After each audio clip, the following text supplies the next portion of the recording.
काम वासना कब तक बनी रहती है।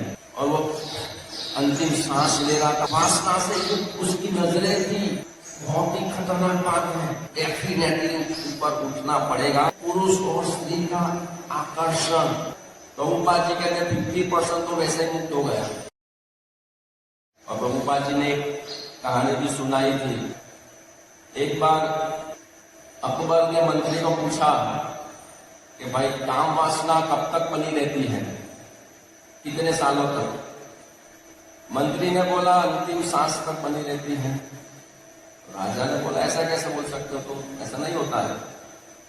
मंत्री ने बोला तुम कैसे साबित कर सकते हो। तो मंत्री ने बोला समय आएगा मैं आपको साबित करके दूंगा। ठीक है। कुछ दिनों के बाद मंत्री आया दौड़ता हुआ, राजा चलो मेरे साथ। वो आपका जो सवाल था कि काम वासना कब तक बनी रहती है, उसका जवाब मैं देता हूं आज। राजा बोला ठीक, ऐसे नहीं, आपकी जो युवा बेटी है उस बेटी को साथ में लेके आओ। राजा ने बोला ठीक है, मंत्री तो वैसे भी बुद्धिशाली है, बोलता है तो कुछ ना कुछ उसका प्रयोजन होगा। तो अकबर उसकी युवा बेटी के साथ मंत्री के पास साथ जाता है। एक रूम में वो लोग जाने की तैयारी होते हैं। मंत्री बोला रुको रुको रुको, अंदर एक व्यक्ति है जो अंतिम सांस गिन रहा है। आप जब अपनी युवा बेटी को लेकर रूम में एंटर हो तब उस व्यक्ति की आंखें देखना, उसका चेहरा देखना, फिर मुझे बताना।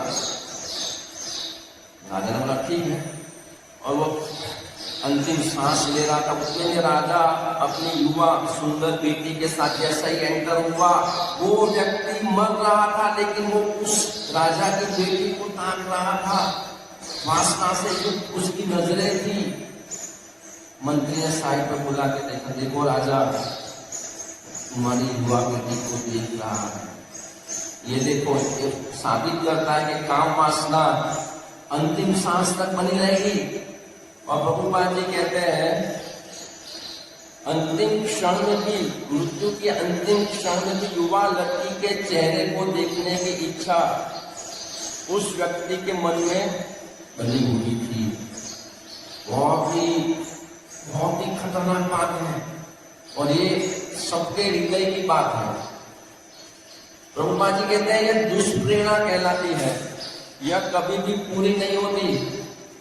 पुरुष और स्त्री का यह परस्पर आकर्षण है और इस तरह पारिवारिक जीवन चलता रहता है।